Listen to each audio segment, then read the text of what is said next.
계속 이제 제가 이 얘기를 이제 앞에 써놓는 거는 제 나름대로 되게 중요한 의미를 가진 길이라는 생각이 들어서 그래서 계속 그 실크로드와 롱마치 이 두 개를 계속 띄워놓고 있어요. 근데 이제 이 두 개의 길을 보다 보면 그 두 개의 길을 탐색하는 과정에서 여타 연결된 대부분 중국의 역사와 사건들 뭐 이런 것들이 서로 계속 이렇게 그물망처럼 연결이 되어 있기 때문에 그래서 아마 제가 이제 이걸 마칠 때까지는 계속 이 두 가지 문제는 계속 그 얘기를 할 것 같습니다.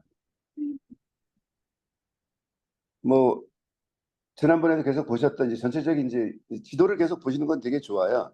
그러니까 이제 지리적 감각을 읽기시는 지도만큼 좋은 게 없거든요. 그래서 크게 어떤 구조 속에 있다. 그래서 전에 이제 남녀 비교를 할 때 지도를 못 읽는 여자, 뭐 냉장고에서 뭘 못 찾는 남자, 뭐 이런 비교를 한 적도 있었는데, 그래서 크게 항상 이제 이 계속 저는 이제 지도 보는 걸 되게 좋아하거든요.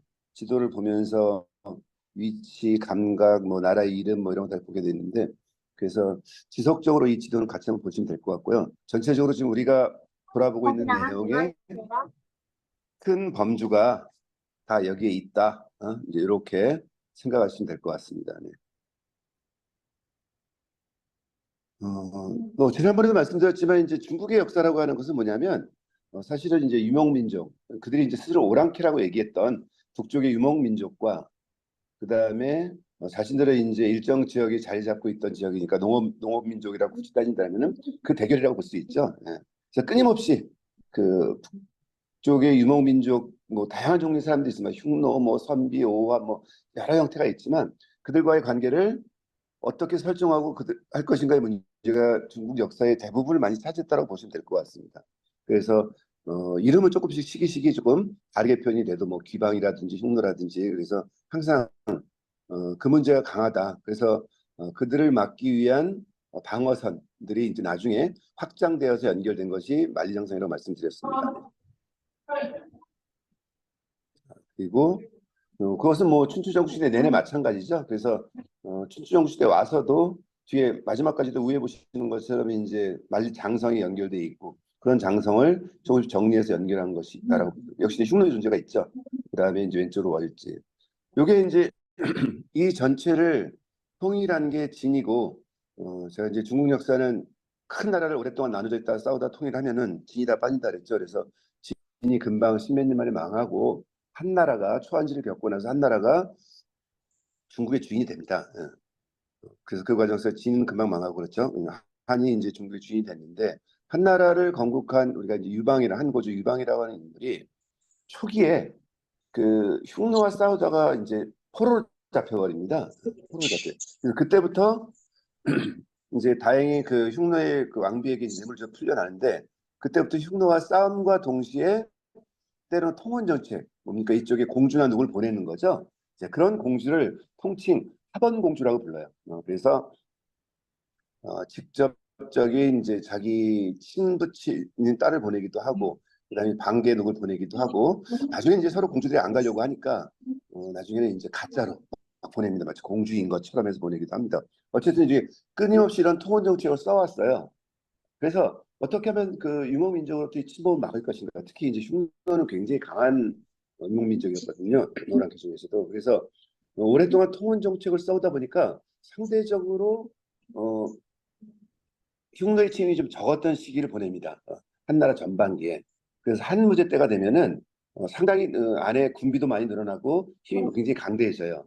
이제 이쯤 되고 나니까 이제 한무제는 뭐 우리하고 역사하고는 이제 한사군과 연결된 그 형제이기 때문에 그래서 한번 이쯤 되면 흉노를 한번 붙어야 되겠다 하고 이제 오랫동안 평화로운 시대를 거치다가 좀 기분이 마음이 좀 상해 있었는지 이제 전쟁을 벌이려고 하죠. 그러면서 이제 아시는 것처럼 장건을 보냅니다.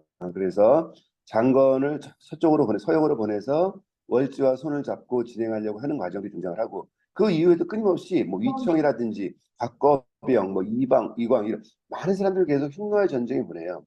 잘 아시는 것처럼 이제 이광은 이제 나중에 그 항복을 하고 해서 그 문제를 변호하다가 그의 친구였던 이제 삼하천이 궁형을 당하고 사기를 쓰는 과정에 이르는데 어쨌든 이런 과정을 통해서 한번 제대로 해보려고 했지만 그 장건이 사실은 출발하자마자 잡히죠. 그리고 한 10년 동안 흉노의 포로로 있습니다. 이제 결혼도 하고. 그러다 10년 만에 탈출하는데 탈출해서는 이제 돌아갈 것 같았지만 사실 이제 진짜 원래 임무를 완수하기 위해서 지금의 이제 그 카자흐스탄 넘어서 이쪽까지 가는 거죠. 그래서 대월지 그 월지를 찾아갑니다. 근데 이제 그들이 거기 찾아갈 때 이미 월지는 흉노를 피해서 거기까지 와서 굉장히 편안한 시기를 보내요. 그러다 보니까 굳이 한나라랑 손을 잡고 굳이 흉노랑 전쟁할 필요가 없었던 거죠. 그래서 사실 이제 거절을 당합니다. 이제 거절을 당하면서 돌아오는 길에 그 지역에 있었던 물품, 한나라에만 있는 뭐 대나무라든지 뭐 여러 가지 물품들을 보면서 그것들이 왜 여기에 와 있을까 비단도 보고 그러면서 이제 자신보다 더 먼저 사람들 간에 이어져 왔던 어떤 상품의 교훈호가 있었구나 이런 걸 알게 되는 거죠. 그래서 어쨌든 이제 돌아가는 길에 또다시 흉노에게 잡혀요. 그래서 한 1년 정도 그 흉노에 붙잡혀 있었다가 다시 탈출합니다. 그때 이제 흉노에서 그런 얘기를 하는 거죠. 너 왜 거길 자꾸 가냐 그랬더니 이제 자기는 이제 그쪽과 손을 잡으려고 했다 그랬더니 야 그러면 우리가 니네 밑에 있는 월나라 어? 월나라 남쪽과 같이 손을 잡고 가면 좋겠냐 뭐 이렇게 얘기를 하는 거죠. 어쨌든 돌아와서 보고를 하게 됩니다. 이제 그 이후로 끊임없이 이제 한무제는 이후에 뭐 위청, 각거비 이런 사람들을 보내서 계속 흉노의 전쟁을 하는 거죠. 네.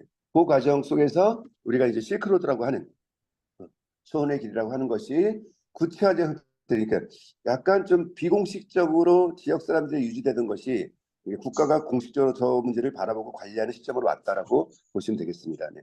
그것이 이제 실크로드고 이 장건이 실크로드에서 수행을 하고 다녔던 이 과정이 중국 역사에서 굉장히 중요합니다. 그다음에 그 길을 개척했던 많은 사람들이 갖고 있던 영향력. 그래서 둔항에 이제 막고굴에 가면 323굴에 장건 출사 서역도라는 그림이 있어요. 지금 보시면 화면에 왼쪽에 그 무릎을 꿇고 있는 게 장건이에요. 네, 오른쪽에 손을 들어서 가라고 이렇게 지시를 하고 있는 것이 누구냐 한무제거든요. 그래서 한무제의 명을 받고 장건이 그 서역으로 가고 있는 상황을 그린 그림이에요. 그러니까 이런 그림이 도낭 막고굴에 등장하는 이 도낭 막고굴의 그린 그림이 7세기 정도거든요. 그러니까 이미 장건이 갔다 온 시기로부터 한 800년 정도가 지났어요. 그러니까 이렇게 긴 시간이 지났음에도 불구하고 이 실크로드에 있어서 장건이 어떤 영향을 가지고 있는 사람인지를 상징적으로 보여주는 거죠. 그래서 우리가 오늘날 이제 실크로드의 개척자라는 개념을 두는 것은 역시 과거의 사람들 역시도 그렇게 보고 있었다라고 보시면 될 것 같습니다. 자, 또 하나 이제 이 중국이 흉노에 가지고 있는 아주 불편한 생각들. 그것이 그 한무제의 능 앞에 가면 이제 그 한무제가 곽거명이 좀 젊은 나이 일찍 죽거든요. 그래서 굉장히 아쉬워해서 자기 무덤 옆에다 이제 있으라고 얘기를 합니다. 그래서 한무제의 무덤 앞에 가면은 곽거병의 묘가 있어요. 곽거병의 묘에 보면은 마답흉노상이라는 이런 이제 조각상이 있어요. 그러니까 뭐냐면 흉노를 말이 밟고 있는 상. 예. 제가 예전에 난주에 있는 그 마답비연이라고 하는 이제 말이 제비를 받고 날아가는 상을 보여줬었는데 이게 마답흉노상이라는 거예요. 그러니까 뭐냐면 사실 흉노는 말을 이용한 기병 중에 제일 강한 민족이거든요. 그래서 전투력도 강하고 그런 흉노가 말에 깔려 있는 것. 그러니까 이게 뭐냐면 당시 한나라 사람들이 기대하던 자신들이 또 이루고자 싶었던 흉노에 대한 정보의 야망을 이렇게까지 성물로까지 표현하고 있죠. 그래서 보시면 이제 밑에 깔려 있는 게 흉노고요. 어, 요걸 이제 이렇게 보시면 실감이 나죠. 밑에 그 아주 거칠고 강한 그 흉노족이 말 밑에 깔려서 있는 것 이런 형태를 얘기하고 있습니다. 네. 그러니까 이럴 정도로 사실 한나라의 가장 큰 고민은 뭐죠? 흉노라는 얘기죠. 그래서 한무제가 상당 부분 확장을 하고 밀어냈음에도 불구하고 여전히 한나라 시기 내내 흉노는 완벽히 정복되지는 않습니다. 그래서 아까 말씀드렸던 끊임없이 양면을 같이 합니다. 통원 정책. 그다음에 이제 흉노의 이제 대장을 이제 선으로 하는데 각각의 선우가 등장하고 나서 자신들 되게 힘이 들었던 거예요. 이 한나라의 전쟁에서 일부는 한나라하고 이제 친분을 관계를 가지려고 노력을 하기도 하고 그래서 어쨌든 통원 정책과 정책이 전쟁이 같이 병행되고 있는 상황 속에서 그런 화번 공주들을 보내기 시작하는 거죠. 그런데 이제 제가 처음에는 뭐냐면 진짜 어, 원래 공주들을 보냈지만 나중에 시간이 지나면서부터는 점점 이제 공주가 아닌데 이렇게 보낸다라 그렇죠. 그래서 그런 형태로 대표적으로 간 인물 중에 하나가 누구냐면 바로 여러분 잘 아시는 왕소군인 거죠. 그래서 한나라 원제 그러니까 이제 전한의 거의 마지막 시기입니다. 원시 갔던 그 유명한 여인이 바로 왕소군입니다. 왕소군. 그 원래 이름이 장이에요. 장. 왕장. 왕장이라고 합니다. 그래서 잠깐만요. 네. 원래 이름 왕장이고 그래서 왕소군의 고향이었던 이제 지금 이거 이제 내몽골 쪽에 이렇게 동상이 있거든요. 그러면 실제 묘도 있다라고 합니다. 근데 아시는 것처럼 왕소군은 원래는 이제 굉장히 아름다운 여인이었는데 당시도 뭐냐면 이제 그 이런 사람을 고르는 데 있어서 화가가 궁녀가 너무 많으니까 얼굴을 많이 그려가지고 이제 황제에게 주면은 뭐 승을 입기도 했던 것 같습니다. 그래서 근데 이제 왕소군이 돈을 잘 안 주니까 그게 굉장히 추하게 그래서 결국 이제 어, 어, 흉노에게 시집 보낼 때 이제 그 추하게 생긴 여자를 보냈다는 거죠. 근데 나중에 실물을 봤더니 너무 예쁜 애라서 뭐 화를 내서 이제 화가를 죽였다 뭐 이런 게 전해집니다. 그래서 실제인지 아닌지 모르지만 이제 그 내몰정의 왕소군 묘가 있고요. 그래서 이 얘기가 이제 사실 중국에 있어서 굉장히 중요한 이제 사대 미인 얘기가 등장하는 거죠.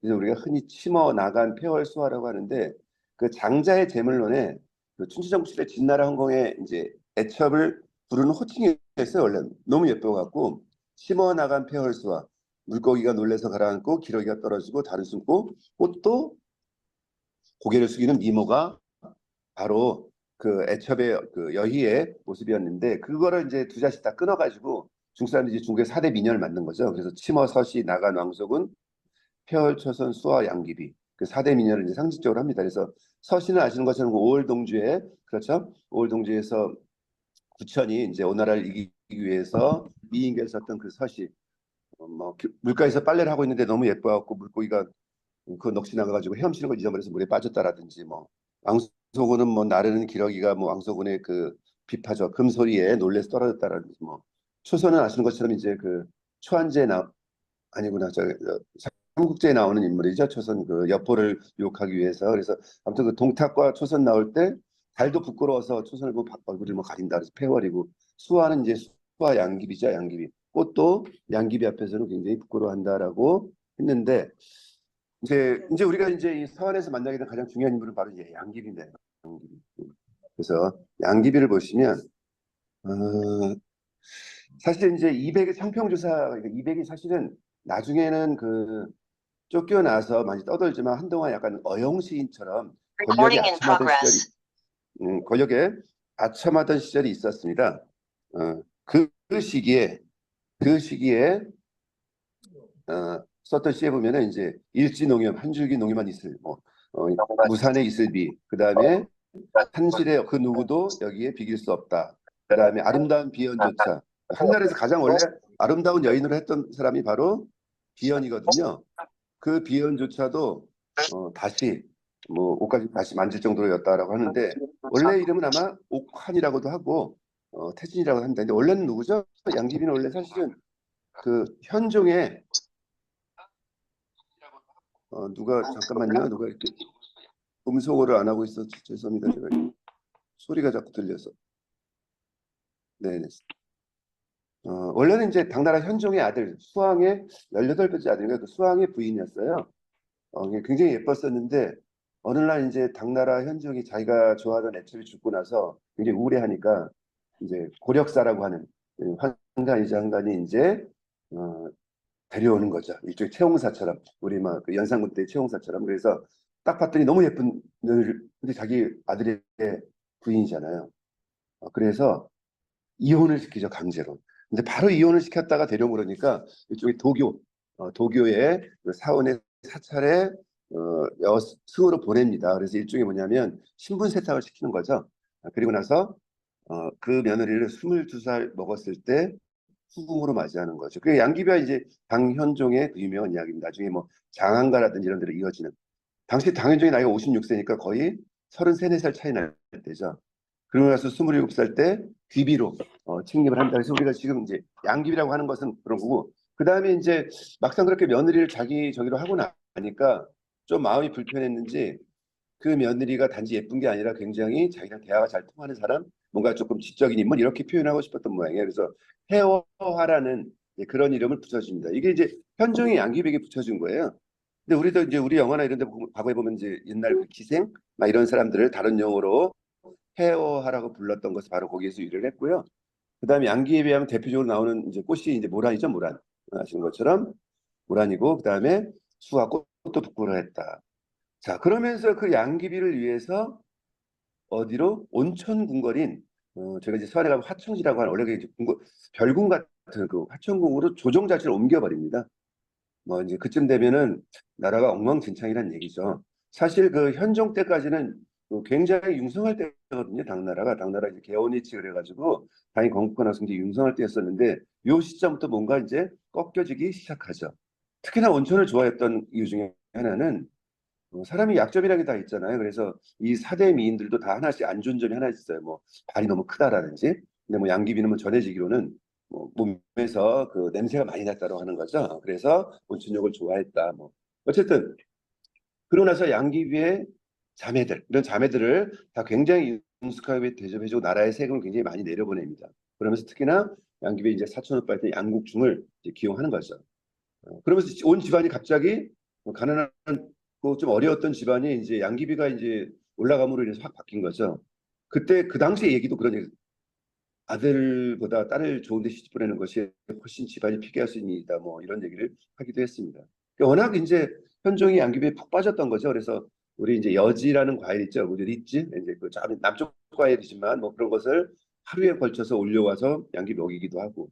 그다음에 이제 이런 권력을 등에 업던 양국중이 결국은 이제 세력을 가지고 횡포를 일삼다가 결국은 이제 알록산과의 어떤 이제 경쟁 관계에 들어가는 거죠. 그래서 이 경쟁 관계를 통해서 결국 알록산이 난을 일으킵니다. 그래서 그 난에 결국 준비 못했던 황제가 쫓겨서 지금 사천 쪽으로 도망가는데 도망가는 과정 속에서 부하들이 얘기를 하는 거죠. 이 모든 난리의 원인은 양귀비다. 양귀비를 죽이지 않으면 안 되겠다. 그래서 이제 그 마해라는 지역에서 할 수 없이 수긍을 합니다. 그래서 양귀비가 이제 그 고역 사이에서 비단에 목을 감아 죽는 그런 경우가 발생을 합니다. 그래서 이제 결국 사대 민녀의 상징이었던 양귀비는 그 온천궁을 화천궁을 해서 그 생을 마감하고 그 이후에 이제 정사에서는 뭐 제가 지금 그 그림에 나오는 것처럼 양귀비가 저렇게 예쁜 모습이 아니고 사실은 이제 정사에서는 양귀비를 어떻게 표현하냐면 자질품명이라고 했어요. 뭐냐면 체구가 둥글둥글하고 아주 풍만한 느낌의 미녀였다는 거예요. 그러니까 지금 후대인 우리가 지금 저렇게 그리고 있지만 그래서 지금 근데 이제 화청지 이런데 화청지는 화청궁에 있는 이제 연못이니까 막 현대 아주 그럴싸한 팔뚝심 인형처럼 보이지만 지금 박물관이나 그다음에 당시에 그 당삼체들 그다음에 뭐 자기 이런 데 표현되어 있는 당나라 시대의 미인의 상을 보면은 사실 지금 우리가 생각하는 미인과 조금 어감이 있습니다. 우리가 이제 왜 과거에 그 미로의 비너스 막 이런 걸 보면은 그 굉장히 다산을 상징하는 모습인 것처럼 또 굉장히 좀 살집이 있고 풍요한 모습의 양귀비이죠. 그래서 실제 당나라 때 양귀비의 모습 되게 이렇습니다. 그래서 체구가 둥글고 풍만한 느낌의 미인 이제 이런 형태가 이제 실제로 박물관에 많이 이제 당삼치의 조각으로 등장을 하고 등장합니다. 자기도 나오고.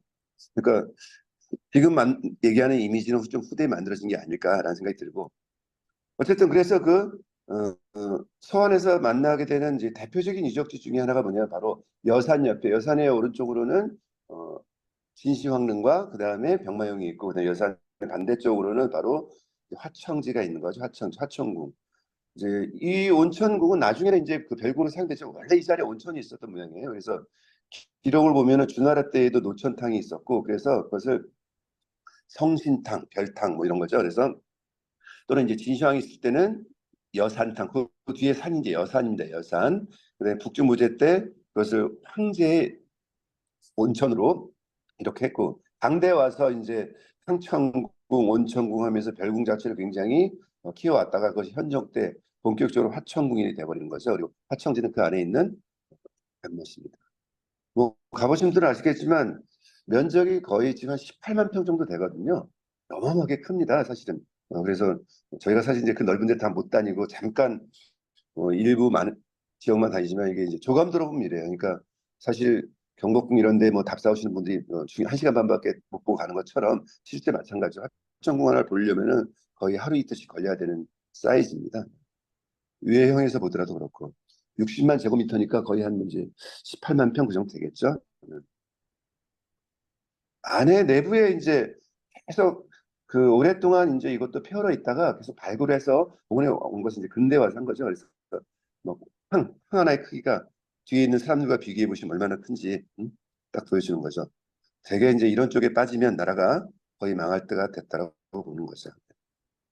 뭐 그래도 꿋꿋이 화청지에는 당태종과 양귀비가 그 사랑하고 했던 내용들을 그 장안가죠. 장안가 그 장안가를 통해서 보여주고 있습니다.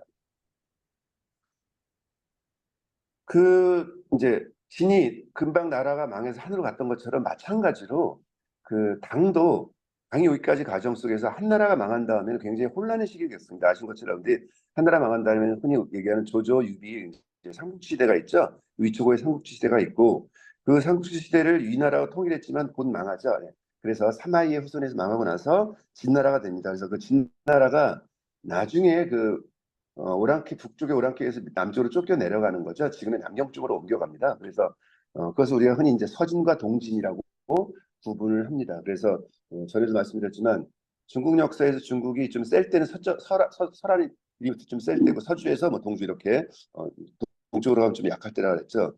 요 시기에 북쪽은 상당히 오랑캐라고 사실 556구라고 통틀어 이렇게 얘기를 하지만 당시에 그쪽에 있는 북쪽에 있었던 요 오랑캐족들은 상당히 수준이 높고 강했어요. 그리고 이들이 점차 한족화가 되려고 노력을 많이 합니다. 그래서 어쨌든 그래서 남북이 두 개로 나뉘어서 시기를 겪고 이 시기를 우리가 흔히 위진 남북조 시대라고 부르는데 이 중에 중요한 나라들이 바로 사실 이제 북입니다. 북이. 우리가 이제 실크로드와 관련된 여러 가지 불교, 특히나 불교 문화를 가장 융성시켰던 시기의 나라가 바로 북위거든요. 그래서 기억해야 될 나라는 이제 위나라, 그다음에 진나라, 그다음에 어, 북위인데 나라는 원래 위였습니다. 나중에 구분을 하기 위해서 우리가 북자 이렇게 붙인 것뿐이고 그래서 그 북위가 동이 서위로 갈라지고 북제 북조로 갈라졌고 남족조 시대는 이제 남조는 이제 송제 양진으로 흘러갈 때 이 전체를 통일한 나라가 바로 수나라입니다. 수나라. 이 오랜 시기를 통일한 수나라 역시 진을 다 뽑았죠. 통일하는 나라. 그래서 사실은 불과 30 몇 년밖에 유지되지 못하고 그 뒤에 있는 당이 굉장히 긴 세월을 가는 거죠. 묘하게 닮았어요. 그렇죠? 춘추전국 시대에 진나라는 짧고 한나라가 길어지고 자, 556 남북조 시대를 위진남북 시대를 겪은 수나라는 금방 망하고 당은 또 그 뒤를 한참 이어가는 거죠. 근데 이제 이 수나라는 저희는 이제 그 고구려와의 싸움 때문에 굉장히 어렵게 보고 있지만 굉장히 우리 동아시아 역사에서 수나라가 굉장히 중요한 역할을 하나 합니다. 일단 이제 수나라는 원래 그 수양견, 양견이 이제 수국궁이라는 이제 자기의 어떤 벼슬이 있었어요. 그래서 나중에 자기 그 벼슬 이름을 따가지고 수라고 이름을 짓습니다. 근데 그러면 그래서 본인이 수 문제가 되는데 보시면 숫자하고 나라 숫자가 달라요. 이제 뭐가 빠졌냐면 한자에 책받침이 빠졌거든요.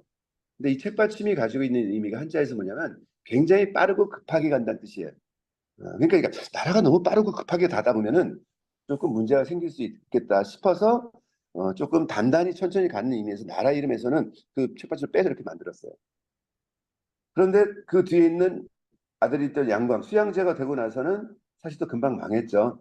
그래서 너무 또 급하게 서두르는 점이 되게 많았던 거죠. 근데 어쨌든 이 불과 37년밖에 되지 않았지만 굉장히 큰 두 개의 일을 하고 가는데 그 중에 하나가 뭐냐면 바로 과거제도입니다. 과거제. 지금 아시아에서 동아시아에서 얘기하고 있는 과거제도의 기틀을 열은 것이 바로 수나라죠. 근데 과거제도라는 게 뭡니까? 이제 사실은 대부분 당시의 관직이라고 하는 것이 음서나 이제 이런 권력을 가진 사람들이 세습해 가는 것들이었잖아요. 되게.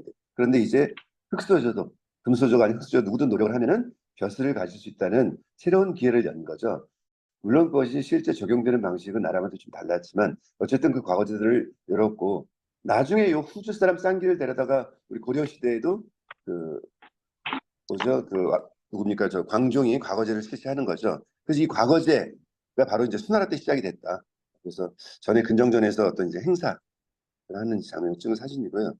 또 하나는 이제 중국의 지도를 보시면 중국의 지도의 가장 큰 문제는 바로 두 개의 큰 강입니다. 지금 보시면 여기 있는 게 이제 황하라고 말씀드렸죠. 이 황하가 이렇게 흐르고 있고 밑으로는 장강이 흐르고 있습니다. 장강. 이 두 개의 강이 실제 중국의 남과 북을 가로막아 버렸어요. 그래서 교류가 안 됩니다. 그래서 남북이 강 두 개로 해서 거의 이제 분리가 되어 있는 구조의 나라가 바로 뭐냐면 중국이었었거든요. 근데 이것을 하나로 이끈 거, 그게 뭐냐면 바로 대운하죠. 그래서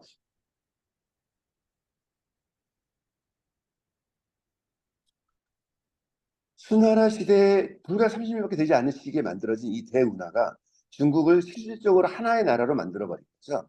그래서 지금도 그 대운하가 남아 있습니다. 그래서 지금 보시는 것처럼 지금의 이제 이쪽이 이제 그 원래 남북조 시대에 그 북조들의 순 권거지들이 이 위에 있었으니까 이 북쪽과 이 남쪽, 우리가 흔히 강남이라고 부르고 있는 장강 아래 이 항저나 소주, 여기를 이렇게 쭉 하나로 잇는 이 큰 강, 이 운하가 실질적인 중국을 통일된 중국을 만든 일을 한 거죠. 네, 그것이 바로 이제 어쩌면 수나라가 불과 37년밖에 안 되는 짧은 시간을 이런 거 하느라고 또 금방 망했을 수도 있는 거지만, 어쨌든 그 시간 동안에 만드는 이런 결과물들이 현재 실질적인 중국을 만들었다라고 보시면 될 것 같습니다. 이 굉장히 큽니다.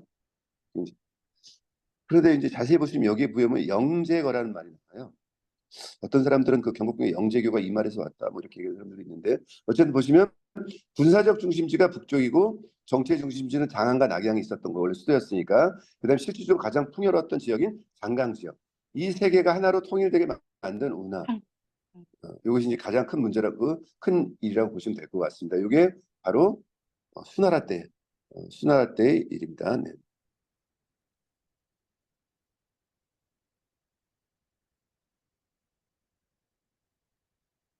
그 운하가 지금도 있어서, 지금도 이제 그 운하가 큰 넓은 도로는 이제 넓은 물길을 이제 주로 화물 같은 것들이 다니고, 그다음에 조금씩은 이제 지역 사람들 관광 자원으로 활용하고 있죠. 네.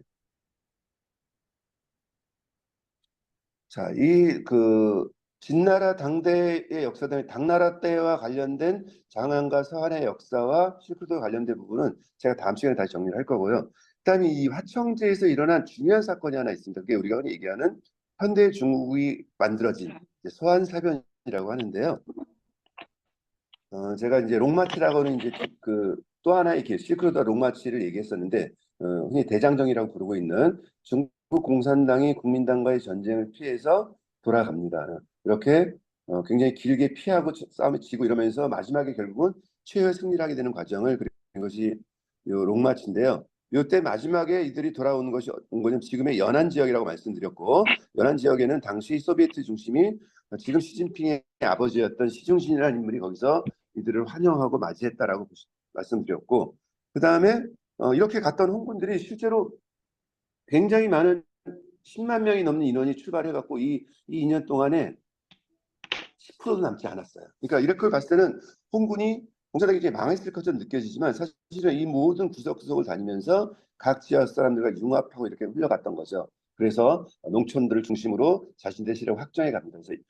그래서 우리가 그것을 이제 전투엔 졌지만 큰 전쟁엔 이겼다라고 말씀드렸었습니다.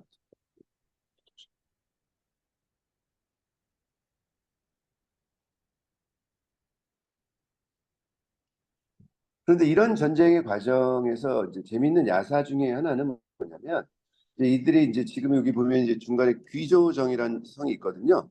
귀조성. 이 귀조성이 뭐냐면 술이 되게 유명한 성이에요. 중국에 제일 유명한 마오타이막 이런 이제 술이 되게 유명했는데, 근데 이제 이들이 이렇게 가고 있는 걸 보면서 옆에 그 지역의 사람이 수산도 되게 맞죠. 마오타이 수산통을, 커다란 수산통을 이제 선물로 줬대요. 당시 이제 그쪽 팀 리더가 이제 주은내라고 하는 중국의 나중에 그 총리를 했었죠. 그때 주은내 혼자서 그걸 먹지 않고, 야, 이 술 한 병을 어떻게 그 나의 병사들 나눠 먹을까 하다가 그 옆에 냇물이 하나 흐르고 있었다고 합니다. 그래서 냇물을 딱 보면서, 야, 니네 저 아래쪽에 있으라, 내가 위에서 술 다 여기다 붓겠다.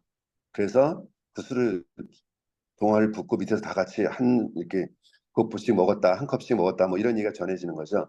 근데 그 얘기의 어원은 원래 5월 동지에 등장을 합니다. 그 오나라 월나라 전쟁에서 오랑 구천이 술을 얻으니까 그래서 자기 나눠서 먹거든요. 이거 굉장히 중요한 문화를 가지고 있어요.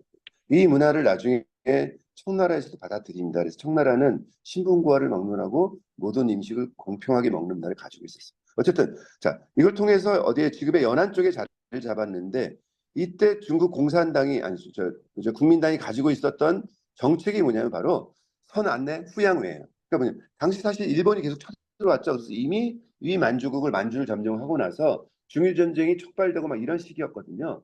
그 시기에 일본과의 전쟁을 먼저 하는 것이 중요하다고 봤었는데 당시 장개석은 아니다. 공산당을 먼저 쳐서 내부를 먼저 평정시킨 다음에 일본과 전쟁을 하겠다 이렇게 얘기를 했던 거죠. 근데 여기에 가장 크게 문제를 삼았던 인물이 누구냐면 바로 이 중국의 동북쪽에 있었던 군벌의 인물이었던 장항량이라고 하는 인물이 등장을 합니다.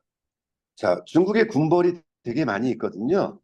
그런데 그런 군벌의 역사는 대부분 이제 태평천국의 난을 중심으로 등장합니다. 그러니까 청나라 말기가 되면 청나라가 정식 군사력이 제대로 힘을 갖지 못해요. 그래서 청나라 태평천국의 난이 일어났을 때 각 지역에 있던 일종의 사병들이죠, 사병들. 그래서 호남성의 중국보물 이홍자 이런 사람들이 사병 집단이 그것을 어, 다 진압을 하면서 정계의 중심으로 올라오고 나중에 중국이 그런 사람들이 그대로 군벌화되면서 권력투쟁을 하는 거죠. 그리고 그 권력투쟁의 1차 승리자가 바로 장개석입니다. 장개석. 그래서 저희도 마찬가지예요. 왜 고려 말에 보면은 몽골이 일부러 고려의 군사를 약화시켰잖아요. 그래서 홍건적이 들어왔을 때 정식 군대를 막을 수가 없었던 거죠. 그래서 등장한 게 최영과 이성계인데 결국 최영과 이성계는 일종의 사병 군대를 많이 거느리고 있었거든요. 그 비슷한 문화를 가지고 그래서 그런 힘의 관계도 좀 잘 볼 필요가 있겠다. 그래서 어쨌든 그런데 이 장항량이라는 이 동북군벌의 주인이었던 장항량은 뭐냐면 자기 아버지 장장님이 일본에 의해서 살해를 당하거든요. 그러니까 적어도 일본에 대해서는 아주 피맺힌 원한을 가지고 있는 인물이죠. 그런데 그 일본을 먼저 쳐내는데 우리 합쳐서 싸워야지. 왜 갑자기 서로 동포끼리 전쟁을 하면서 어? 일본의 더 약한 모습을 보이냐. 이 문제 때문에 속 내심 반대를 하고 있었던 거죠. 이제 그 인물에게 미리 커넥션을 가지고 들어가는 것이 바로 누구냐면 바로 주은래입니다.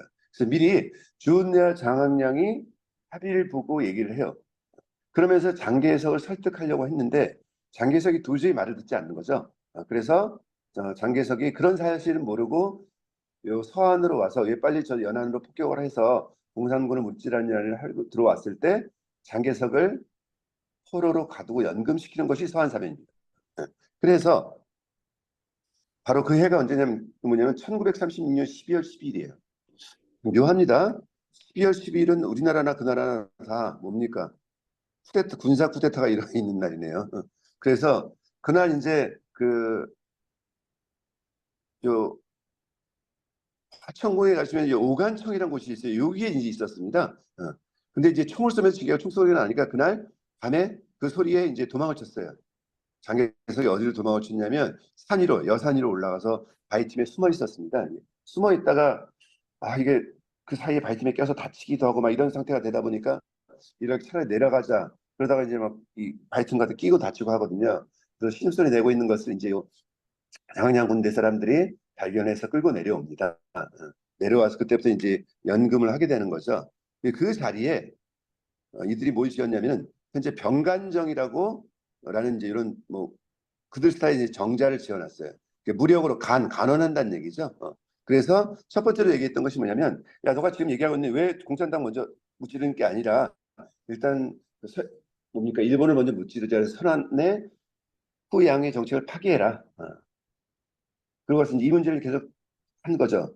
그런데 이제 이런 내용을 주장함에도 불구하고 주된 세력들이 이 장개석의 주된 세력이 이제 남경에 있었거든요. 근데 그들이 이런 내용과 협상이 잘 안 되면서 전쟁을 할 뻔했어요. 오히려 더 크게. 그래서 그 주은래가 다시 연안내 찌단이라는 쪽에서 급히 뭡니까 이 하청지로 서안으로 옵니다. 그 다음에 이제 남편이 갇혔다는 얘기를 듣고 송미령이 또 오는 거죠. 그 부인이었던 송미령 잘 아시는 것처럼 이제 송경령, 송미령, 송애령. 그래서 그 근대 되게 세 자매죠. 그래서 손문혜와 결혼한 부자와 결혼한 그다음에 장석과 결혼한. 그래서 그들이 그 합의를 봐서 12월 25일이니까 뭐 한 2주 안 돼서 장개석을 풀어줍니다. 그리고 난징으로 귀환을 가고 난징으로 가면서 이제 장항량을 끌고 갑니다. 그때부터 장항량을 연금시켜요. 네, 가두는데 그때부터 가두다가 나중에 대만으로 피해 가서도 가두죠. 끝까지. 그래서 풀려나는 것은 나중에 이제 그 장개석이 죽고 나서 이제 풀려나는 거죠. 연금을 53년 6개월 동안. 그래서 저는 이걸 보면 그 생각이 나더라고요. 뭔가 성격이 좀 다른 사람인 것 같아요. 왜 우리도 연산군이 귀양 가서 연산군은 금방 죽었지만 선전 되게 오래 살잖아요. 제주까지 가서도 좀 성격이 다른 것 같아요. 그래서 음, 장은양은 이제 당대 그 초절정 미남이었습니다.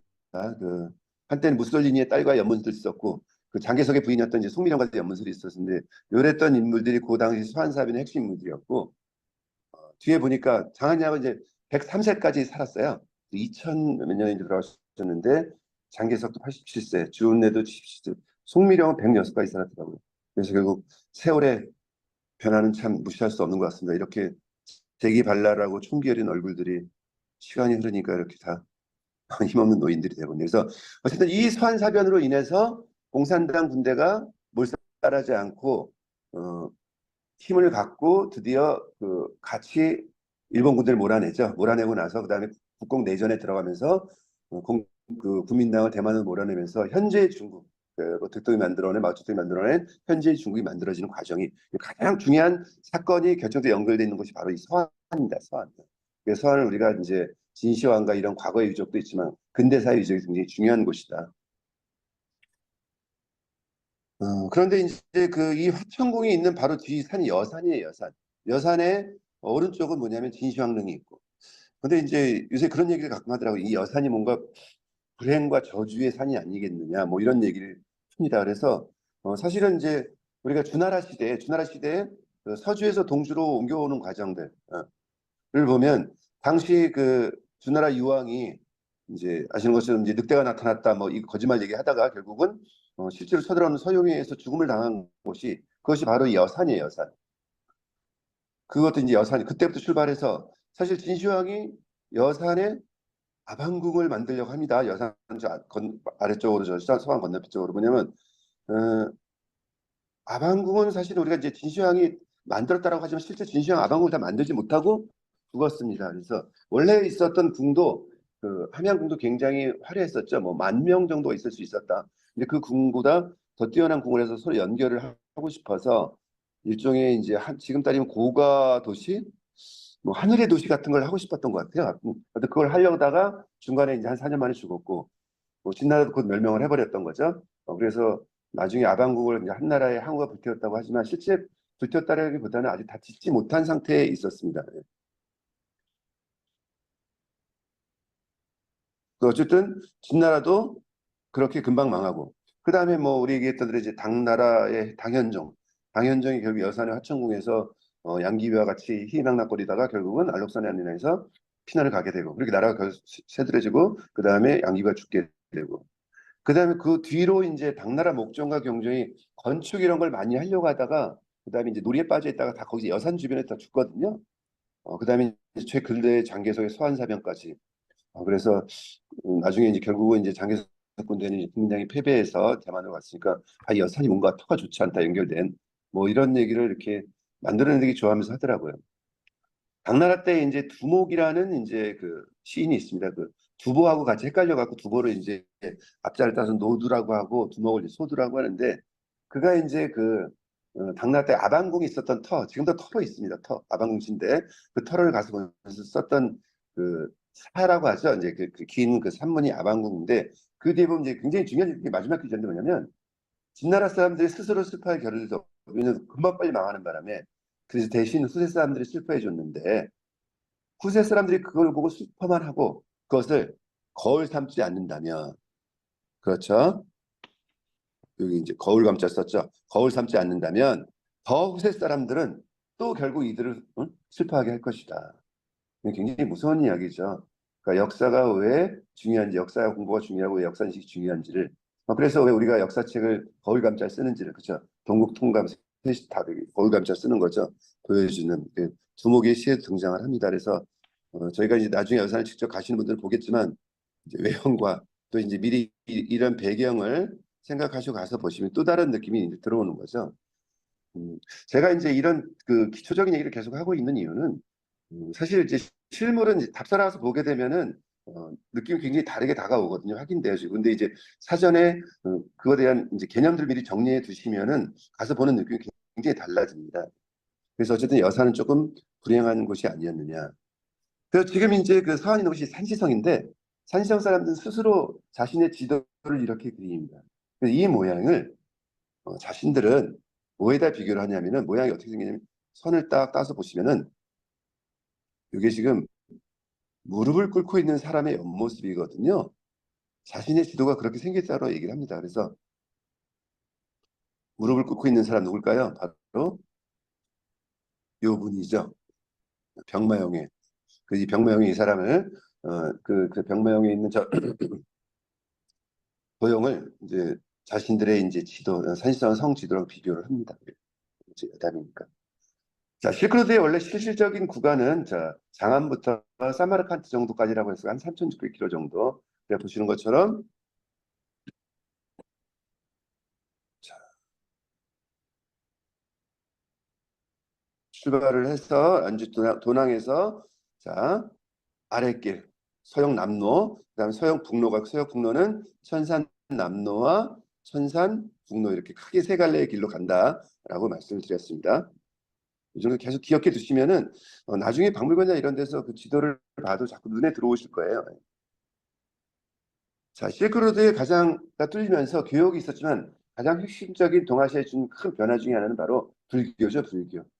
그래서 불교가 전파되는 과정이 저희가 이제 답사가는 길에 계속 불교 유적으로 등장을 합니다. 그래서 불교가 그 전파되는 과정을 조금 이제 돌아보실 필요가 있어서 아시는 것처럼 이제 불교는 이제 인도에서 출발합니다.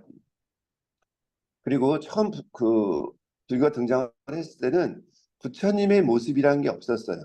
그래서 부처님의 무덤을 이제 우리가 숭상을 하죠. 그걸 우리가 지금 나중 형태는 탑으로 등장합니다. 탑으로. 그래서 산치에 있는 이런 탑을 보시면은 그때는 부처님이라고 하는 신성한 분의 모습을 어떤 형태로 표현할 수가 없었어요. 이런 시대를 우리가 무불상 시대라고 합니다. 무불상 시대. 왜냐하면 부처님은 성인인데 그런 위대한 인물을 어떻게 표시해야 되는지 표현해야 되는지 몰랐던 시기죠. 그런 시기를 무불상 시대라고 합니다. 그 무불상 시대에 산치 대탑에 보면은 다양한 형태의 문양들이 여기 새겨져 있어요. 지금 보시면 이런 이제 곳곳에 석조물이 있는 게 다 문양들이거든요. 이 문양들이 부처님과 관련된 것들을 표현하고 있는 거예요. 그래서 직접적으로 부처님을 표현하지 못하니까 대신에 다르게 표현한 거죠. 다른 외형으로. 그래서 뭘 했냐면 사슴을 그려놔요. 이건 뭐냐면 부처님이 녹야원에서 설법하는 건 부처를 그릴 수는 없어요. 상식 부처를 나타낼 수 없으니 대신에 그래서 사슴이 있으면 이것은 부처님이 뭘 할 때 뭐 이런 식으로 표현하는 거죠. 그다음 뭐죠? 부처님 원숭이 그림을 그려놓으면 부처님이 이제 전생에 원숭이 왕이었던 시절. 그래서 부처를 나타내는구나. 그다음에 코끼리 그림이 있으면 마야부인 어머니가 이제 태몽을 꾸셨던 거죠. 어느 날 밤에 코끼리가 오는 꿈을 꾸시고 나서 부처님은 이제 태몽이었으니까. 그래서 이런 직접적으로 불상을 표현하지 못하고 주변의 이야기를 중심으로 표현하듯이 이것을 우리가 무불상 시대라고 합니다. 그래서 또 부처님은 이제 연료된 나무가 되게 많죠. 보리수 아래서 뭐 이렇게 사라나무 아래서 무엇 아래서. 그래서 나무를 그려놓으면은 그 나무가 어떤 나무냐에 따라서 이것이 부처님은 여기 계시지 않지만 어떤 상황을 표현하고 있구나 이렇게 알 수 있는 시기입니다. 네. 이것을 무불상 시대라고 하고 그래서 뭐 당연히 이제 그런 정도의 내용들이 들어옵니다. 그래서 나중에는 뭐냐면 부처님 못 그리고 직접 부처님 발바닥 불족적이라고 하죠. 발바닥을 그려놔요. 혹은 흔적을 남겨두는 거죠. 그러면 부처님이 계셨다는 의미를 나타내는 거죠. 마치 우리가 뭐죠? 1월 오봉도를 그려놓으면 그날 여기 임금이 참여하셨다 이런 것이죠. 직접적으로 대상을 그리지 못하는 무불상 시대입니다. 그래서 저기 어디 영광의 법성국에 가시면 마라나타사에 보면 불족적 있죠. 불족적. 부처님이 라는 걸 표현하는 방식이죠. 이것이. 법성포는 이제 성인이 여기 도착했다는 얘기니까 마라나타가 이제 백제의 불교를 전하기 위해서 왔었던 그래서 이런 시대를 무불상 시대라고 합니다. 이 물불상 시대에서 우리가 지금 보고 있는 불상 부처님의 형상이 되어 있는 시대로 가는 유불상 시대로 가는 과정 이 과정에 중요한 변곡점이 하나 있습니다. 그 변곡점이 누구냐면 바로 알렉산더 대왕. 알렉산더의 동방 원정. 알렉산더의 동방 원정으로 인해서 우리가 이 시기에 불상이 없던 시기에서 불상이 있는 시기로 변하는 과정을 겪습니다.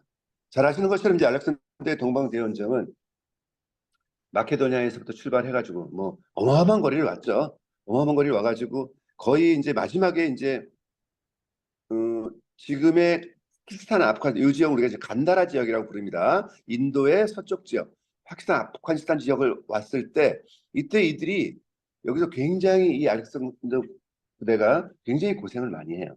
왜냐하면 생전 처음 보는 코끼리 부대를 만났거든요. 굉장히 힘들게 전투를 합니다.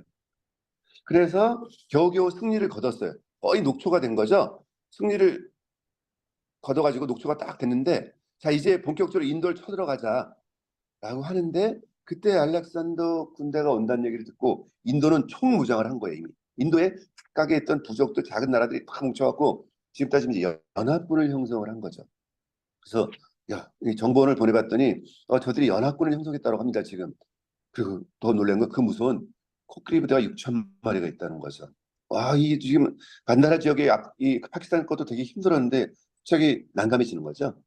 그리고 나서 이제 부하들이 말리는 거지. 이 집도한 지 10년도 넘어가지고 이제 응? 지금 돌아가면 진짜 그 마누라가 아직도 기다리고 있을 것인지 아닌지 막 그것이 알 수가 없습니다. 응? 이제 좀 돌아갑시다. 응? 그래서 결국 그 지점에서 포기를 하고 돌아갑니다. 돌아가는 과정에서 알렉산더가 이제 죽게 되는 거고요. 그 과정을 통해서 놀라운 거 하나를 전해주고 가는 거죠. 그게 뭐냐면 바로 신의 얼굴을 사람의 형상으로 하고 있다, 할 수 있다는 그리스 로마 문화의 일부가 알렉산더를 통해 전해지는 거죠. 자, 이전까지 인도 쪽 사람들은 주님의 얼굴을 표현할 수가 없었어요. 그런데 이제 야, 신의 얼굴을 사람의 형상으로 할 수 있다는 생각이 들어온 거죠. 그래서 그런 것들이 아시는 것처럼 여러분들은 이제 그들은 뭡니까? 동전 같은데 왕도 쓰고 뒤에 신 같은 걸 담는 거죠. 그래서 그리스나 로마의 신들은 대부분 사람 형상을 하고 있잖아요. 이걸 보게 된 거죠. 그러니까 봤으니까 배우는 거죠. 우리도 부처님의 모습을 우리의 모습으로 형상을 하면 되겠구나. 이제 거기까지는 이해를 했어요. 응? 거기까지 이해했는데 그럼 모델이 필요하잖아요. 어떤 모델을 삼을 것인가. 그랬을 때 제일 첫 번째 모델이 뭐냐면 자기 나라 왕이었어요. 당시 사람들의 사고, 이쪽 간다라 지역 사람들의 사고 속에서 뭐냐면 자기 나라 왕은 전륜성왕으로 곧 살아서 현재는 왕이고 곧 뒤에 깨달아 부처가 될 사람이에요. 부처 전당께 있는 사람. 그래서 가장 이상적이고 잘생기고 가장 이상적인 형태의 사람이라고 생각한 거죠. 그래서 저 얼굴로 부처님의 얼굴 만들어야 되겠다. 그래서 처음으로 한 2세기 좀부터 2세기에서 1세기 오는 과정 속에서 BC 2세기에서부터 간다라 지역에 처음으로 부처님의 형상이 등장을 합니다. 지금의 파키스탄 지역 쪽으로. 그런데 당시 파키스탄 사람 지금 터번 같은 걸 쓰고 있는 거죠. 그 터번을 쓰기 위해서 뭐냐면 머리에 상투 같은 걸 이렇게 묶어요. 이렇게 우리 상투 틀듯이 이렇게 묶던 형태가 쭉 흘러와서 지금 현재 우리가 보고 있는 부처님의 형상 중에 있는 나발로 변한 겁니다. 자, 유래는 이렇게 된다고 보시면 되겠습니다. 그래서 우리 왕을 닮은 부처님을 만들면 되겠다라고 해서 만들어진 첫 번째 부처가 바로 간다라 지역에서 여기 이제 파키스탄 쪽 사람들이 처음 나타난 그 부처님이 누구랑 닮았어요? 오른쪽 닮았죠. 오른쪽에 있는 사람이 이제 현재 유명한 파키스탄의 배우거든요. 예, 굉장히 닮았어요. 그래서 이들은 위에 터번을 쓰기 위해서 당시에는 터번을 쓰기 위해서 이렇게 상투 비슷하게 머리를 틀었던 거죠. 요 틀었던 형태가 이제 지금의 부처님의 꼬불꼬불한 그 나발로 이제 변했다고 보시면 되겠습니다. 그래서 간다라 지역에서 처음으로 이제 부처님이 등장을 합니다. 불상이. 자, 그러니까 그렇게 전해진 이제 내용들이 이제 어디로 가겠어요? 내인도로 들어가는 거죠. 그래서 이제 인도의 마투라 지역에서 이제 우리도 우리의 얼굴로 부처님을 만들어야 되겠다는 생각이 들기 시작한 거죠. 그래서 그다음 내인도 지역에서 부처님 얼굴이 등장을 합니다. 그런데 요건 이제 간다라 지역이고요. 이렇게 이제 여기 인도 사람, 인도에 처음 들은 마투라 지역에 붙여요. 자, 요 인도 내륙 사람들은 옛날에 치발식이라 그래서 우리 이제 상투 올리듯이 이렇게 머리를 꽈어요. 그런 다음에 여기를 이제 곧 이렇게 꿰미 동곳이라 그래갖고 우리 약간 비녀 비슷한 걸로 꿔서 이렇게 반을 쓰거든요. 그러기에 이 형태는 그 형태를 따서 그 지역 사람들의 모습이니까 그 부처님의 모습을 만든 거죠. 그래서 지금 오른쪽에 있는 사람이 이 사람도 그 인도 유명한 연예인이 닮았죠. 그러니까 파키스탄 사람들은 파키스탄 사람을 닮은 부처님을 만들어내고 자, 이쪽 그 인도 사람 닮은 부처님을 만들어내는 거죠.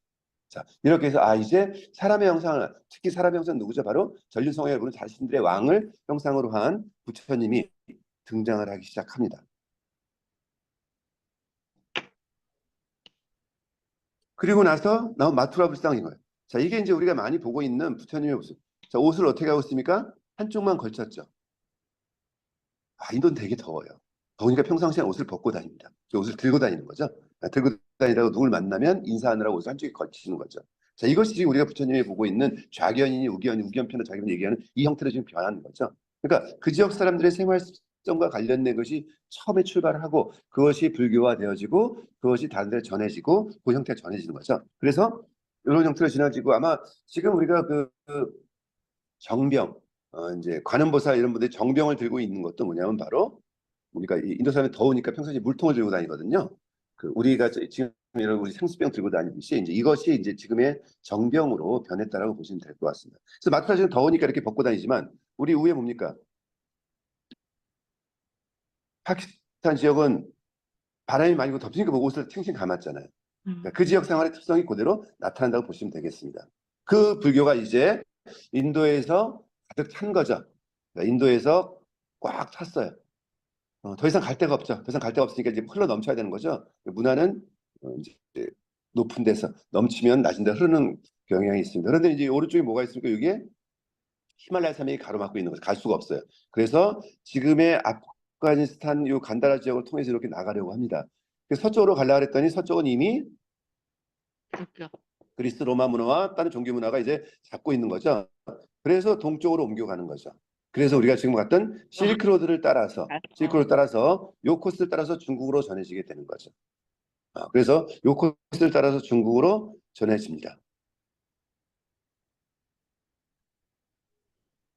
자, 그게 뭐냐면 지금 바로 제가 보여드린 자 밑으로 자 여기는 이제 이렇게 산맥이 가로막혀서 이리로 들어오지 못하는 거죠. 그래서 들어와가지고 지금의 호탄 아니면 이제 우전 이렇게 흘러서 지금 도낭으로 해서 이렇게 오거나 일본은 아시는 것처럼 이제 푸차 쪽으로 돌아서 수르파 쪽으로 돌아서 이렇게 해서 난주를 거쳐서 장안을 거쳐 낙양까지 이게 지금 낙양이거든요.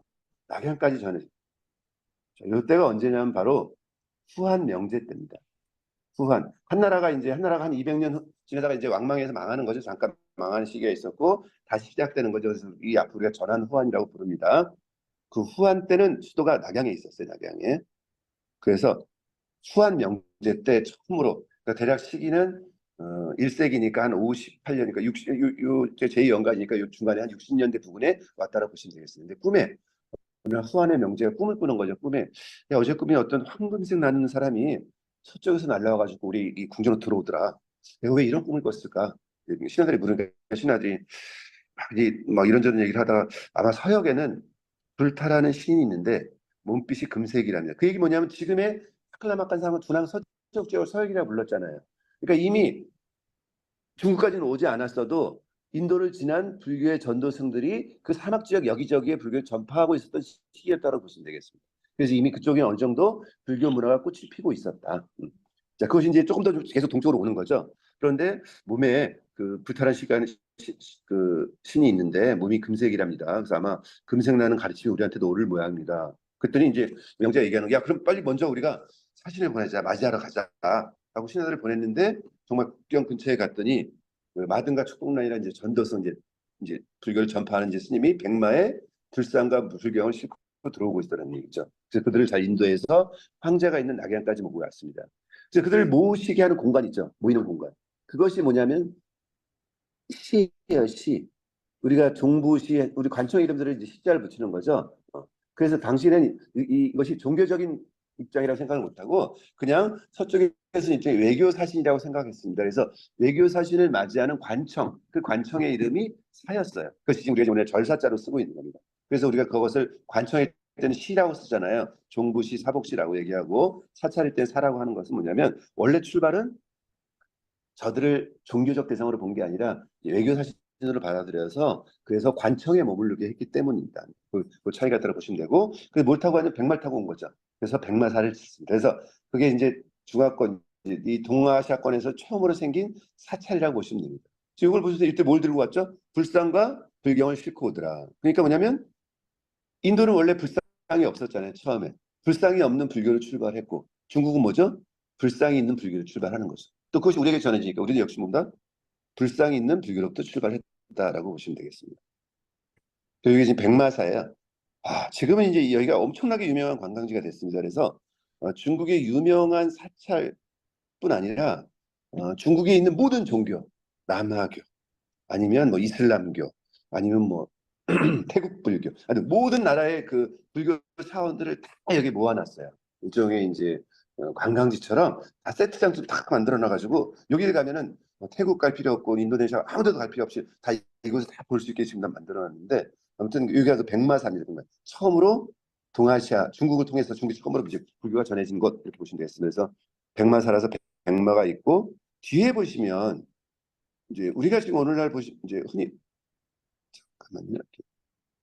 흔히 보시면 뒤에 뭐가 있죠? 여기 사자가 있죠. 우리가 오늘날 중국에 가서 보시면 사자를 굉장히 많이 보죠. 어디나 건물에 가도 사자가 우리 해치처럼 신호동물이 있는데 사자는 원래 중국에 없는 동물이죠. 자, 불교와 함께 전해진 동물이 사자입니다. 중국도 사자라는 개념이 없다가 불교와 전해지면서 그래서 사자라는 개념이 생겼고 그것이 그들이 그것을 서소화해서 지금 문에 세우는 거죠. 그래서 불교가 끼친 영향, 저 시그루들 따라서 백마사라고 합니다. 백마사. 하여튼 입구는 뭐 유래 보이지만 안에 굉장히 넓습니다. 그래서 백마사가 있고 최초의 절이다. 그때 중국 사람들이 본 부처님의 얼굴은 누구 얼굴이었을까요? 사실은 인도 사람의 얼굴이거나 이것이 지금의 타클라마칸 사막 정도의 사막을 지나고 그 지역 사람들의 얼굴이었을 가능성이 굉장히 높습니다. 그래서 자, 그걸 처음 봤던 사람들 기록이 뭐냐면 이상한 상투를 쓰고 얼굴이 금빛이래요. 그 부처의 얼굴이 뭔가 낯설다라고 하는 거죠. 지금 보는 것과 다른. 그래서 후한 명제가 그 얘기를 듣고 야 이게 좀 귀중한 것 같다. 이걸 좀 그림으로 그려라 해서 라는 기록은 있는데 그 그림은 전해지지 않습니다. 그래서 아마도 이때 중국 사람들이 처음 본 부처는 이런 모습이었을 거예요. 이건 지금 뭐냐면 이게 그 호탄이니까 이제 거기서 이렇게 카슈카를 넘어 산맥을 딱 넘어와서 만난 도시에서 나온 거거든요. 자, 인도 사람 얼굴은 아니죠. 이게 지금이 뭐냐면 그쪽 이구르나 이쪽 시험 사람들 얼굴이에요. 자, 오른쪽을 보시면 마찬가지죠. 그래서 아마 처음 본 사람들의 얼굴은 이 사람들이었을 거예요. 그럼 처음에 어떻게 배우겠어요?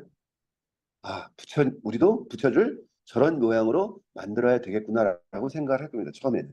원리를 모르니까. 그러나 시간이 지나서 원리를 알게 되면 아, 우리도 우리 스타일로 부처를 만들. 이게 이제 호탄 지역 사람들의 얼굴이니까 뭐야. 이들도 처음 본 사람들은 인도 사람의 얼굴을 한 부처였겠지만 자신들의 얼굴을 받아들이고 나서 이해하면 바뀌는 것처럼 또 중국도 역시 처음 본 건 뭐죠? 아, 호탄 사람 처음에 똑같이 저렇게 보고 흉내를 내지만 나중에 원리를 이해하고 나면 자기들의 얼굴을 닮은 부처님이 등장을 하게 되는 거죠. 어쨌든 이 시기는 받은 지 얼마 안 됐으니까 처음 보는 거예요. 아마 이런 형태였을 거라고 추측이 되어집니다. 그런데 이 불교가 그 후한 명제 때 분명히 그 이해가 등장하고 나서는 한동안 사라져버려요. 거의 한나라 멸망 시기. 한나라가 이제 186년부터 200년 사이에 멸망을 하니까 그러니까 거의 한 120, 30년 동안은 불교가 사라지는 거죠. 왜? 중국엔 더 센 종교가 있었죠. 바로 유교적 개념이 있었던 거죠. 불교가 와서 오긴 왔지만 중국 사람 전체가 이것을 받아들일 만큼의 내용이 아니죠. 왜? 이미 단단한 유교가 있었어요. 특히나 아시는 것처럼 순주정시를 거치면서 얼마나 많은 제자 백가도 있었습니까? 그렇죠. 뭐 법가 이런 뭐 여러 가지 막 다양한 이런 유교적 시기를 지났고 나중에 이런 것들이 혼란이 와 있다가 한나라 때가 다 다시 정리를 합니다. 여러분 아시는 것처럼 궁궐 이런 걸 통해 정리를 하고 나서 나중에 후한 때는 완벽히 유교 인으로 딸딸 뭉쳐지고 그리고 황제는 그런 유교 인형으로 완벽히 된 스승 역할을 하는 거죠. 그래서 뭐 한나라 명제 때는 진짜 본인이 직접 강의도 하고 이런 결정 시기를 만든 거죠. 우리가 아시는 것처럼 뭐 한문제 때는 오경 박사가 50명 있었고 심지어 그런 박사급이 한나라 전한 몇몇 때문에 3천 명이 있었다고 할 정도로. 그러니까 불교가 필요 없었던 시기에서 오긴 봤지만 뭐 특이하다 저것들 뭐지? 오긴 봤지만 그것이 종교로 받아들이기 어려웠던 거죠. 그런 상황인데 불교가 전파를 제대로 할 수 있겠습니까? 오직 당신의 유교적 가치가 훨씬 더 크더라. 그런데 이 큰 유교가 무너지기 시작하는 거죠. 그 무너지기 시작한 게 바로 삼국지 시대입니다. 요 삼국지 시대부터 그들이 이어지는 자, 위진남북조, 이 5, 16구 위진남북조 이 전쟁의 시기. 나라 전체가 갈라져 있잖아요. 곳곳이 지역이죠. 뭐 아시는 것처럼 이 삼국시대 얼마나 많은 사람들이 병사들이 죽습니까? 이거 뭐 대장들끼리 전쟁이 아니잖아요. 백성들은 막 피해를 입고 온 나라가 전쟁, 지옥이 따름 없어요. 도대체 이 유교만으로는 도대체 우리가 살아갈 수가 없다. 뭔가 새로운 대안, 우리를 이 지옥에서 구해줄 어떤 미력이 필요한 거죠. 새로운 대안이 뭘까? 이때 요 틈을 타고 들어온 것이 불교죠. 그래서 불교는 상당 부분 바로 중국의 사랑을 이진남북적 혼란 시기에 굉장히 급속도로 확장을 하고 꽃피웁니다. 이것을 굉장히 깊게 받아들이기 시작하는 거죠. 불교가 바로 혼란의 시기에 대체 종교로서 기존까지 유지해왔던 사회적 개념인 이게 대체 개념으로서 불교가 자리 잡기 시작을 한 거예요. 그래서 아까 말씀드렸던 마찬가지로 후한부터 위촉으로 갈라지는 시기, 위나라 통일하는 시기, 나중에 위나라 망하고 선진이 되는 시기, 북쪽에 5, 16기 발효를 하고 그들이 북위로 통일을 하고 그들이 또 이들을 쳐내려갖고 동진으로 진날 쫓겨내려가고 막 이런 혼란의 시기에 아이러니하게도 불교가 가장 꽃피우는 시기. 그리고 꽃피우는 시기의 흔적이 다 어디에? 지금의 실크로드의 곳곳에 흔적으로 남아있어요. 가는 이동의 시기에. 자, 그래서 이때 불교가 꽃피우니까 한나라는 원래 뭘 잘해요?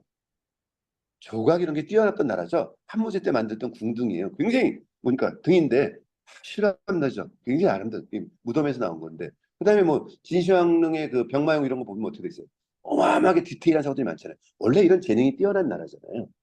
그러니까 처음에는 내용을 이해하지 못했기 때문에 호탄이나 인도를 닮은 그런 불상을 만들었지만 이제 원리를 이해하고 나서는 자신들을 닮은 자신들의 왕을 닮은 이런 불상을 만들어내기 시작하는 거죠. 예, 이해하고 나서는 그러면서 이 시기에 이런 자신이 가지고 있던 전체적인 재능과 그다음에 불교에 대한 이해와 그다음에 유교에 대한 대체 종교로서 불교에 대한 신앙의 믿음이 커지면서 요 시기에 불교가 아주 빛나는 발전을 이루고 그 빛나는 발전의 결과가 이 실크로드 곳곳에 현재도 남아있는 유적으로 그 흔적으로 쭉 존재하고 있는 거죠. 자, 개념을 그렇게 보시면 될 것 같습니다. 그래서 지금 보여드린 이 북위에 운강 석굴이 있어요. 지금 어디냐 대동 쪽이니까 지난번에 중국이 그 북경에서 이제 왼쪽 선으로 넘어가서고요. 이들이 나중에 누굴 쫓아냈다 그랬죠? 진나라를 어디로? 진나라를 남쪽으로 쫓아냈죠. 지금의 항주 쪽으로 쫓아냈습니다. 그래서 남경 쪽으로 해서 이들이 동진이 된 거고, 그래서 이들이 요 발달된 불교 문화를 가지고 어디로? 낙양으로 옵니다. 낙양으로 와서 낙양의 용문석굴을 만들어요. 그러면서 빛내는 요 시기에 다 천수의 맥적선 석굴, 난주의 병룡사 석굴, 분황 석굴 이런 메이저 것들이 다 발달하기 시작하는 거죠. 그래서 요 시기에 석굴에 남아있는 가장 아름답고 예술적 수준이 뛰어난 시기는 바로 요 시기의 불교죠. 그다음에 그 시기의 불교 유적이 중간에 서화라든지 이런 세력들에 의해서 지어지고 이슬람들이 지어지기도 하고 좀 그들보다 좀 떨어진 시기의 문화가 나중에 이제 그 당과 청의 문화로 등장을 합니다만 그리고 이제 이미 자 인도에서 출발한 전도승들이 다니던 길 그래서 쿠차의 키실 석굴이라든지 호탄 지역이라든지 수르반 지역의 베제크리 석굴이라든지 이런 흔적들이 다 남아있는 거죠. 그래서 이런 흔적들과 이런 흔적들 그래서 이 실크로드의 가장 핵심적인 종교적 유물은 바로 이제 불교 석굴이라고 보시면 되겠고 그것은 뭐냐면 중국이 불교를 받아들이고 한참 지나서 혼란의 시기에 불교를 제대로 받아들이기 시작하면서 눈을 튼 시점 그래서 자신들이 가지고 있는 재능과 종교적 이해와 이런 것들이 형상에서 나타났다고 보시면 될 것 같습니다. 그래서 이제 운강의 이제 대동석굴부터 출발해가지고 자 이건 이제 북위의 황제들 얼굴이에요. 이미 다 그 시기에 이게 이제 이게 이제 실제로 가서 보시면 높이가 뭐 8m, 10m씩 됩니다. 그래서 이런 이제 북위의 운강석굴부터 그 다음에 이 북위가 남쪽으로 내려와서 만든 게 용문석굴이에요. 그래서 우리가 낙양에 있는 용문석굴은 사실은 뭐냐면 저 북쪽 세력들의 움직임이죠. 저희가 이제 그 공부를 하다 보면 조금 오해하고 있는 것 중에 하나가 뭐냐면 수나라 당나라가 사실 엄청나게 이 당나라 그 우리 고구려를 공격하죠. 사실 중국의 주인이 됐으면 굳이 우리를 공격할 필요가 없거든요. 그냥 좀 놔두거나. 근데 굳이 우리를 공격할 이유가 뭘까? 근데 오늘 수나라 당나라는 전부 다 원래 선비족 출신이거든요. 그 선비족의 고향은 뭐냐면 우리 단군하고 겹쳐요. 그래서 대응하는 저 만주 서쪽에 그래서 고구려랑 부딪히는 거거든요. 그래서 이들이 자꾸 거기를 쳐들어오는 거죠. 왜?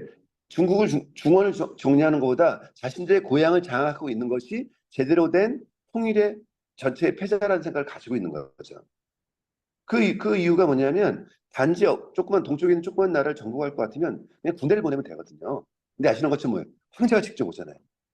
후나라 황제가 오고 당나라 황제가 오고 막 이것은 뭐냐면 그들의 고향이 우리랑 겹쳐 있다고 하는 거죠. 그래서 사실 이제 낙양이나 이제 이런 것들이 한족의 석굴이 아니에요. 이건 전부 북위의 유적이고, 근데 그 북위에 이제 가장 크게 남아있고, 그 시기에 가장 빛나는 불교 문화를 북쪽에서 받아들여가고, 그걸 가지고 불국토를 형성했던 거죠. 그 여러분 아시는 것처럼 이 시기는 뭐냐면 황제가 막 붙잡혀가요. 일부러 너무너무 절을 막 크게 하기 위해서 황제가 일부러 가서 노비가 돼요. 그러니까 신하들이 큰일 났죠. 아니 임금이 가서 황제가 노비가 되지 않고 황제를 구해와야 되잖아요. 어떻게 돈을 내고. 그래서 막대한 돈을 절에다 이렇게 만드는 거죠. 이런 시기의 문화를 중간에 백제를 통해서 넘어가서 본 게 신라입니다.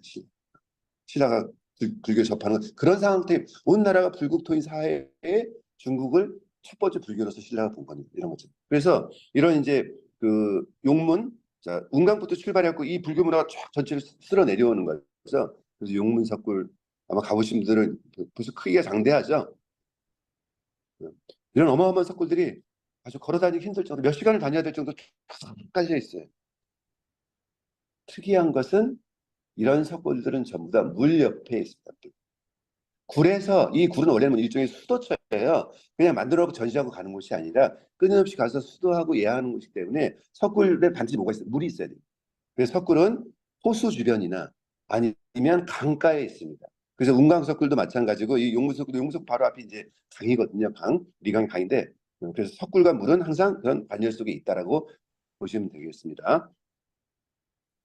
옆에 이런 데 이제 구멍이 뽁뽁 뚫린 건 아시는 것처럼 어떤 시기에는 이렇게 가건축 같은 걸 도와둔 시설, 그러니까 예배 시설인데 예배 시설 일종의 사찰 같은 개념이에요. 밑에 있는 사람들과 비교해 보시면은 크기가 얼마나인지. 그 다음에 이제 천수, 서안에서 난주가는 서쪽으로 이제 더 가시면 맥적, 이건 뭐냐면 산이에요. 산 전체가 다 그냥 석굴이에요. 맥적산이란 건 뭐냐면 이제 보리 덩어리 이렇게 가만 쌓아놓은 것처럼 생겼다 그래갖고 이게 다 굴이거든요. 거의 낭떠러지 굴이죠. 보시면 이렇게 옆에서 아주 무섭습니다. 이 난간 막 이런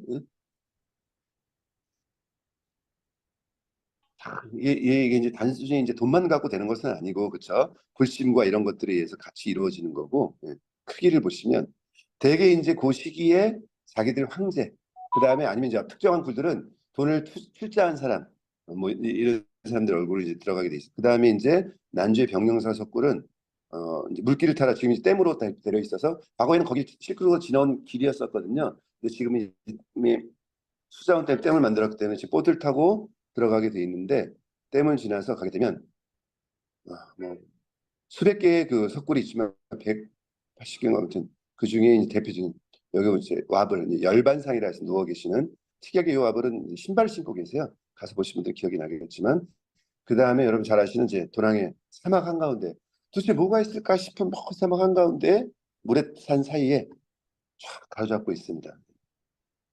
도랑 석굴은 워낙 유명하니까 막고굴 뭐